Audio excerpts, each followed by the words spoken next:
Okay, let's move to the next question. और बेटा जो नेक्स्ट क्वेश्चन है उसमें हमें हैबर प्रोसेस की रिएक्शन दे रखी है, अमोनिया फॉर्मेशन की एक रिएक्शन दे रखी है, और ये बोला गया है कि इस पर्टिकुलर रिएक्शन का इक्विलिब्रियम कांस्टेंट Kc है। अगेन क्वेश्चन कह रहा है कि इस रिएक्शन को अगर हम डिफरेंट वे में लिखने की कोशिश करें तो इसके इक्विलिब्रियम कांस्टेंट को हमें किस तरह से रिप्रेजेंट करना होगा। और हम इक्विलिब्रियम कांस्टेंट के एप्लीकेशन में या इक्विलिब्रियम कांस्टेंट के अफेक्टिंग फैक्टर्स में ये पढ़ चुके हैं कि जब भी किसी रिएक्शन को रिप्रेजेंट करने का तरीका चेंज होता है तो उस रिएक्शन का इक्विलिब्रियम कांस्टेंट भी उसके अकॉर्डिंग चेंज होता चला जाता है। तो एक एक करके हम इन चारों चीज रिएक्शंस को देखेंगे और इसके अकॉर्डिंग जो आंसर आएगा वो भी चेक करेंगे। तो अगर हम बात करें बेटा पहली रिएक्शन की, तो आप ध्यान से देखो, पहली रिएक्शन में हमने सिंपली 2 का मल्टीप्लिकेशन किया है। पहली रिएक्शन में हमने सिंपली 2 का मल्टीप्लिकेशन किया है और पूरी रिएक्शन को अगर हम 2 से मल्टीप्लाई करते हैं तो हमने ये पढ़ रखा है कि जब आप रिएक्शन को किसी फैक्टर से मल्टीप्लाई करते हो तो वही फैक्टर इक्विलिब्रियम कांस्टेंट की पावर में दिखाई देता है। यानी कि अगर इस रिएक्शन का इक्विलिब्रियम कांस्टेंट K था तो A वाली रिएक्शन का इक्विलिब्रियम कांस्टेंट K² होना चाहिए। यानी कि ये जो ऑप्शन होगा वो मैच करेगा S के साथ। तो A के लिए हमें लिखना होगा S, Kc का स्क्वायर। अब अगर हम बात करें बेटा सेकेंड रिएक्शन बी की, तो हम देख सकते हैं कि सेकेंड रिएक्शन बी को हमने सिंपली रिवर्स किया है।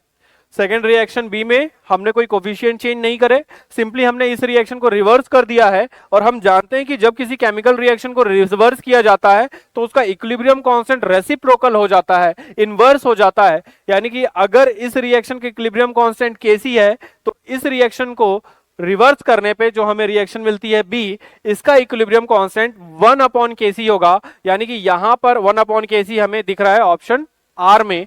तो बी के लिए हमें मैच करना होगा आर। बात करें अगर बेटा थर्ड रिएक्शन की, तो थर्ड रिएक्शन में हम ध्यान से देखें तो हमें पता चलता है कि रिएक्टेंट और प्रोडक्ट अपनी जगह पे हैं। यानी कि रिएक्शन की डायरेक्शन चेंज नहीं की गई है, बट कोफिशिएंट्स को चेंज किया गया है। किस तरह से? यहां पे N2 का कोफिशिएंट अगर 1 है तो यहां पे हाफ है। यानी कि इस पूरी रिएक्शन को हमने 1/2 से मल्टीप्लाई कर दिया है। और अभी हमने पढ़ा कि जब पूरी रिएक्शन को किसी कोफिशिएंट से मल्टीप्लाई करते हैं तो वो कोफिशिएंट इक्विलिब्रियम कांस्टेंट की पावर में दिखता है। दैट मींस अगर यहां पे इक्विलिब्रियम कांस्टेंट Kc था तो इस रिएक्शन को हाफ से मल्टीप्लाई करने पे नया जो इक्विलिब्रियम कांस्टेंट मुझे मिलेगा that will be Kc raise to the power 1/2। और ये हमें दिखाई दे रहा है ऑप्शन क्यू में। सो सी के लिए हम जो मैच करेंगे दैट विल बी क्यू। और डी में अगर हम ध्यान से देखें तो बेटा रिएक्शन को रिवर्स भी किया गया है। देखो अमोनिया यहाँ पे रिएक्टेंट प्रोडक्ट साइड है, यहाँ पे रिएक्टेंट साइड है। यानी कि रिएक्शन रिवर्स हुई है और साथ ही कोफिशिएंट भी चेंज हुए हैं। वहां पे अमोनिया का कोफिशिएंट 2 है बट यहाँ पे 4 है। दैट मींस रिएक्शन को रिवर्स भी किया गया है और 2 से मल्टीप्लाई भी किया गया है।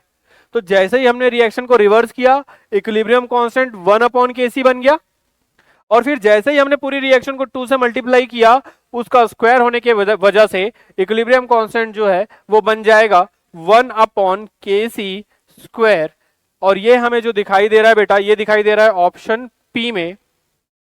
यानी कि ए के लिए S, बी के लिए R, सी के लिए Q और डी के लिए P का जो मैच है, ए के लिए S, बी के लिए R, सी के लिए Q और डी के लिए P का जो मैच है वो हमें दिखाई दे रहा है बेटा ऑप्शन सी में। So the correct option will be option C.